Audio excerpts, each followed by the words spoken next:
Hey, Gavax here. Some pretty major leaks that have been revealed online. This one's from SGO. They've been pretty good, I think, in the past reporting future Madden news. So I feel like a pretty reliable article. We're going to go through them with the gameplay features, with our thoughts on that. Obviously, the game is still in development. They could see some major overhauls. Not to the tackling passing systems we'll get to, but overhauls in development here before the game launches. Since in development, Madden 23 is in development right after 22 launches. But let's talk about the gameplay features. As you see, face of the franchise back, which is back according to the screenshot, which is a travesty in my opinion, because face of the franchise is awful. It's the worst thing brought to Madden really ever. I can't remember a single game mode that I've hated as much as face of the franchise, because it takes so much development time from the Madden staff, whereas other things that need to be fixed up, gameplay, Madden Ultimate Team, their base franchise, right? They actually overhauled franchise and the scouting system and made it worse, right? That's how devastatingly bad EA is right now. I know they lost Swami or whatever for their franchise stuff, but overall, face of the franchise, they'll be like, oh yeah, face of the franchise is really popular, a lot of people play it. But they don't understand. Nobody buys Madden for face of the franchise, right? They're they buy it for other things, for football, or it's given to them or bought for them by their parents. They're like, oh, what's this? Let's click on it. Let's see face of the franchise. It does not sell copies, but it does get clicks because it's just there, right? So they completely are misunderstanding the metrics for oh yeah, a lot of people play it. They don't enjoy it. It's terrible. Almost every single review I've read, almost every single person that I've seen. Now, obviously, there's some psychos out there. They're like, oh yeah, face of the franchise is really great. And they're terrible. They're stupid. Get them out of here. Don't listen to them. Please take your talent and take it from face of the franchise and put it into the other game modes that Madden should really be about and that make Madden Madden. Please. All right. But anyways, here's an interesting screenshot. We got Learn to Play Ultimate Team franchise. Play with friends. This could very well change because it's, kind of different than what we have right now. Options and everything. This would be the face of the franchise avatar spot instead of DK here normally. But we'll see what it is with Madden 23. Pretty similar setup, especially with the Tampa Bay with Tom there for Madden 22. Just something I haven't updated yet. Hit everything is a system. That's kind of weird. It's scrolling down so far. Hit everything is the first new system, right? This system, according to EA, is supposed to be this game take a step back from the animation-driven gameplay. Okay, now in Madden 21 to Madden 22, we did see this same step back, right? But we saw it with catching. Now, if you recall, you might have played these guys online. You might have seen it yourself. It's no longer two-man interactions when you're near somebody, or at least 95% of them are gone. You still might get some two-man interactions, but basically the animation-driven gameplay where you go near each other, you both go up for the ball, and it's either caught, dropped, intercepted, whatever it is. They kind of got rid of a lot of that in Madden 22. Now it looks like in Madden 23, they still want to get rid of more of this animation-driven gameplay, which is interesting because the community planned about this for many years, especially starting with Madden 16, where that system of catching in a combination with the Odell Beckham reach back crazy catch that we had kind of changed the game, and the interactions ended were brought in. So now it's kind of going the other way, which is it's neat. The hit everything system will see players have more organic and consistent tackling results when trying to hit players around the field. I wonder if they're gonna be ragdoll physics. We can see some Max Payne ragdolls flying everywhere. We have seen that kind of stuff in Madden, but we'll end up seeing how they end up doing this hit anything. Players will use a hit stick to trigger physics-driven animations that reward who you are as a tackler and how much impact you brought to the pile, right? If you're thicker, you're gonna be giving more of the oomph another year, because Madden 22, weight does matter, just like IRL. Weight matters. If you're 180 pounds, you shouldn't try and truck somebody, right? If you try and run into Sean Taylor, you're gonna get your lights taken out, right? Your bell will be rung. Okay, so same thing. Overall, I like that. Overall, I enjoy more physics-based, less animation and pre-canned animations. Make it more I really like Madden 21, at least old gen, because it felt really good on the left thumbstick. And I don't really love 22 where you're faking out people on the right thumbstick by getting them into animations. We saw this Madden 18 with the spin button too, where you hit the spin button and everybody calls it animation, and they're flying everywhere, and you just put them in a washing machine with their spin. But I do like the fact that it is kind of less animation driven and more like, hey, I'm making an open field move and I'm using my left stick. I feel like that's more skillful than just hitting a button and triggering something, or hitting a right stick and triggering something. So anyways, tackle battles. What happens? What appears to be a new minigame in the game. It's not new.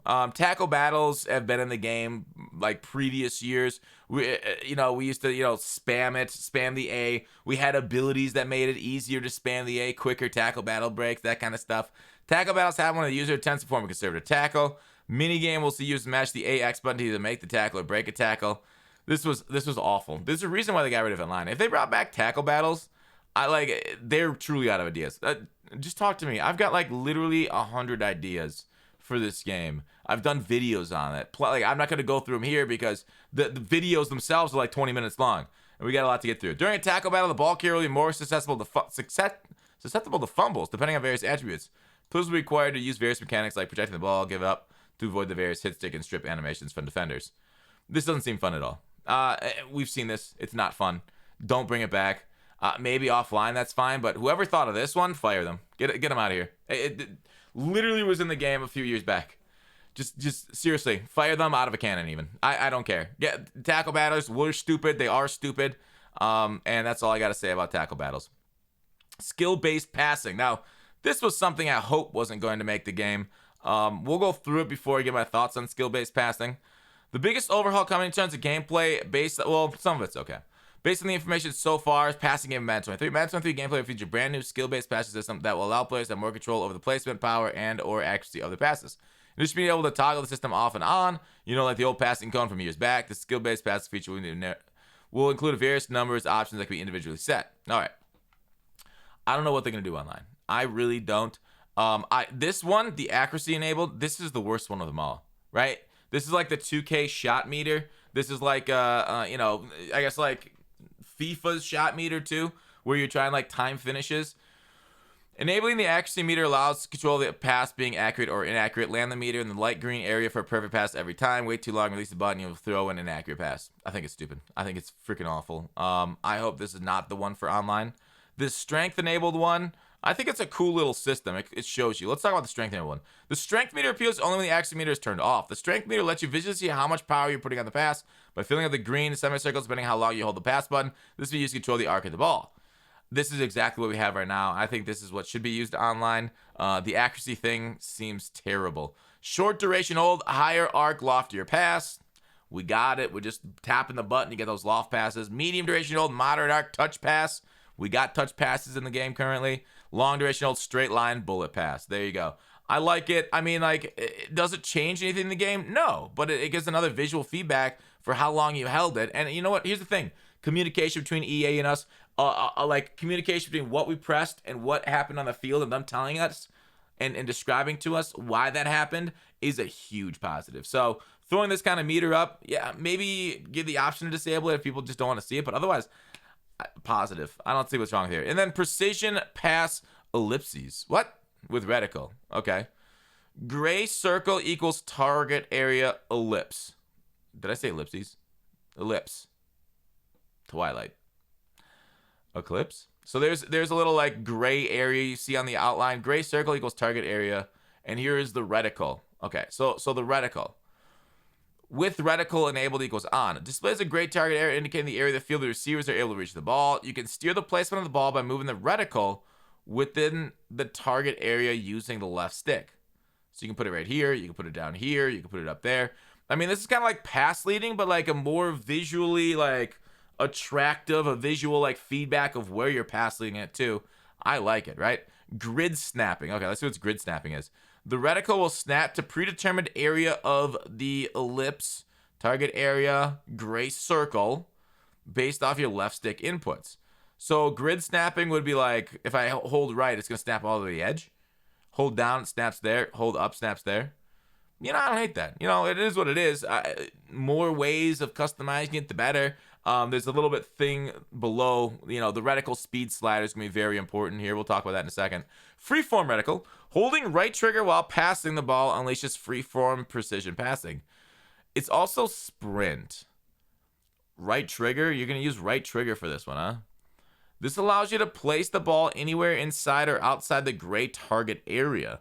This extra level of control, inside or outside the gray target area. Outside is important. Is intended to be high risk, high reward. With free-form reticle, you can place the ball anywhere you like, but your receiver may not be able to get to the ball. Okay, how does this scale with quarterback accuracy too? Reticle speed, like, will the reticle just get bigger with lower accuracy? I mean, that just makes more sense. What's the white reticle and then a big reticle? I don't get the difference between the white and the red. Hopefully that's something that's explained. Which one are they actually throwing to? Freeform, yeah. Your receiver might get the ball. There's the reticle speed. God, this site scrolls down so much with one little button press. Reticle speed controls how fast the reticle moves in freeform. Slowdown factor. Okay, there's also slowdown stuff. We'll talk about that in a second. Enabled reticle speed. Where is it? Reticle speed. Version 1 accuracy meter display location. Strength enabled. On or accuracy. Offset meter. All right, slowdown. Slowdown is an option that allows you to slow down the game at the moment you execute a pass, allowing users more time to aim the pass. Set strength accuracy meters. The lower the number, the more the game is slowed down when making a pass. Yeah, here it is. No slowdown effect. Game runs at normal Madden speed. Madden 23 is expected to launch this August for console and PC. Stay tuned for more Madden 23 and more from SGO. So overall, like, I think the coolest one is clearly like the pass leading, right? And showing us where the pass leading is. That's definitely the best. Tackle battles, hit everything is cool. They've talked about like physics-based animations for years, so I don't know how much to believe on that, but overall, like, I think this is a W. I mean, it's not huge. Like, if this along with like zone coverage changes, you know, run defense, stuff like that, where we can actually maintain our leverage, you know, like the things that we want, practice mode and MUT. We want our custom audibles saved. We want our formation subs saved from game to game. Obviously, this isn't everything, but it's more of like what's going on with the gameplay. Some leaks there. So, anyways, that's it. Let me know what you guys think. What do you want to see out of 23? Is this any good? I mean, it's only a portion of it, but seems kind of like a big portion of what they're changing for gameplay, at least. Maybe it is online, maybe it's not. I mean, they didn't even mention if it's going to be online or not. Some of this can't be. Like, the game slowdown cannot be online, obviously. But there you go. Thanks for watching. Please like and subscribe. We'll keep you up to date with more Madden 23 news and notes and thoughts and boats in the future.